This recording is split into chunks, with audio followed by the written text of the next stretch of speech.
জি প্রিয় দর্শক, প্রবাসী বাংলাদেশিরা বাংলাদেশ থেকে নির্বাচনের কার্যক্রম শেষ করে এসে তাদের প্রত্যাশা নিয়ে আমি সরাসরি চলেছি তাদের কাছে। আমার সঙ্গে থাকুন। কেমন লাগছে আপনার বাংলাদেশ? বিসমিল্লাহির রহমানির রহিম। আসলে আমাদের আসন্ন ত্রয়োদশ সংসদ নির্বাচনটা শেষ হলো।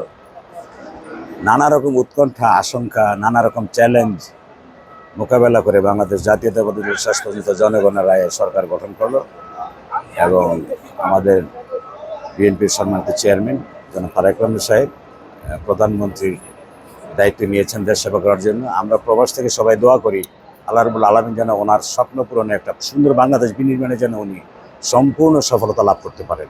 এবং এটাও বলতে চাই যে আমরা প্রবাসীরা বাংলাদেশ জাতীয়তাবাদী দলই নয়, দলমত নির্বিশেষে সমস্ত প্রবাসীদের প্রত্যাশা যে আমরা ওনার সুন্দর বাংলাদেশ বিনির্মাণে সবসময় ওনার সাথে থাকবো, সহযোগী শক্তি হিসেবে আমরা কাজ করবো ইনশাল্লাহ। আমরা একটা সুন্দর বাংলাদেশ দেখতে চাই প্রবাস থেকে আমরা সবাই যারা আছি।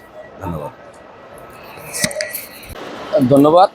আসলে দীর্ঘ 17 বছর পরে নির্বাচনী প্রচার প্রচারণায় আমি অংশগ্রহণ করতে পেরে নিজেকে ধন্য মনে করি।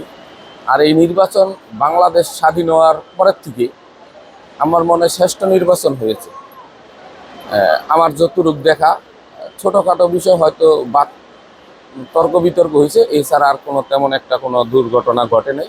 আর নির্বাচনের পরে আমাদের চেয়ারপারসন দেশনায়ক তারেক রহমান মন্ত্রী পরিষদ গঠন করার পরে যা দেখলাম, এটা বিপ্লব বলা হয় বা এটার একটা চমক।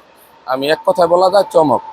এখন যাদেরকে মন্ত্রিত্ব দিছে, যেটা বাংলাদেশের 80% মানুষই মানে ভাবতে পারে নাই এইভাবে বাছাই কইরা বিভিন্ন জায়গার থেকে একদম পারফেক্ট লোকগুলাকে বেছে বেছে মন্ত্রিত্ব দেওয়া হয়েছে। আর তারা মাঠে খুব সুন্দরভাবে কাজ করতেছে।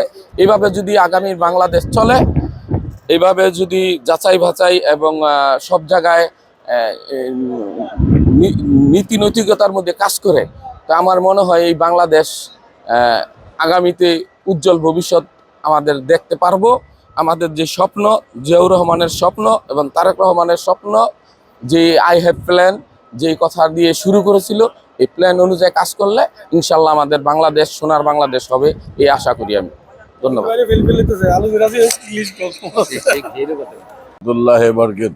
আমি মাননীয় প্রধানমন্ত্রীর কাছে অনুরোধ করব এবং আমাদের যে মুন্সিগঞ্জ জেলার যে সালামাই আছে, সালামাইয়ের কাছে অনুরোধ করব বাংলাদেশ যেন দুর্নীতিমুক্ত হয় এবং টঙ্গিবাড়ি থানার যে নেশাগ্রস্ত মুন্সিগঞ্জ পুরা জেলার নেশা এবং বালুকাটা চাঁদাবাজি, এই তিনটা যেন জবরদখল, এই চারটা জিনিসের প্রতি তিনি সুদৃষ্টি যদি রাখেন সালাম ভাই, তাহলে আপনার স্বর্ণাক্ষরে নাম থাকবো।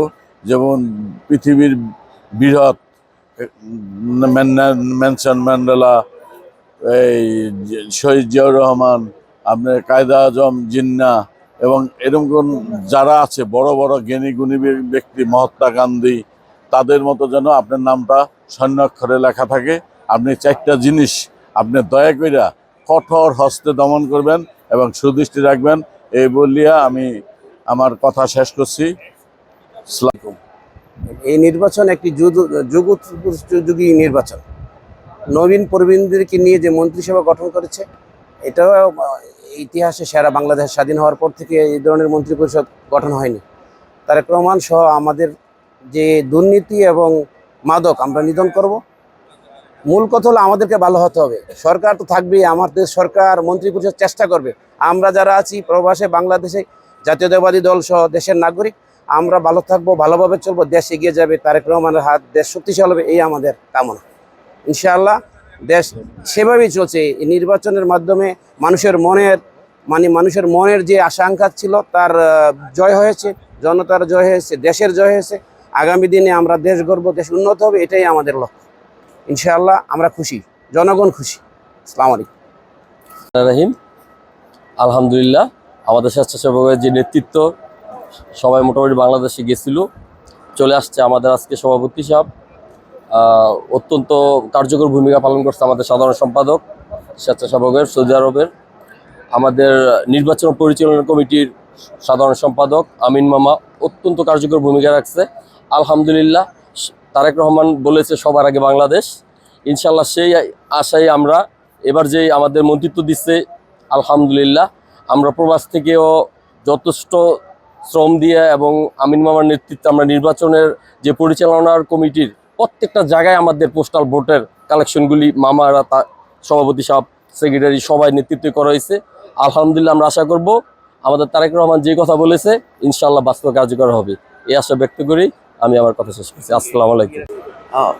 সবার আগে বাংলাদেশ, এটাই আমাদের প্রধানমন্ত্রীর আশা এবং তার ভবিষ্যৎ প্ল্যান। বাংলাদেশকে নিয়ে কাজ করার জন্যই সেই এই প্ল্যান তৈরি করেছে এবং ইনশাল্লাহ সবাই নেতৃত্বে, বাংলাদেশের সবাই জনগণের নেতৃত্বে এই প্ল্যান বাস্তবায়ন করার লক্ষ্যে আমাদের প্রধানমন্ত্রী কাজ করে যাবে ইনশাল্লাহ। ধন্যবাদ।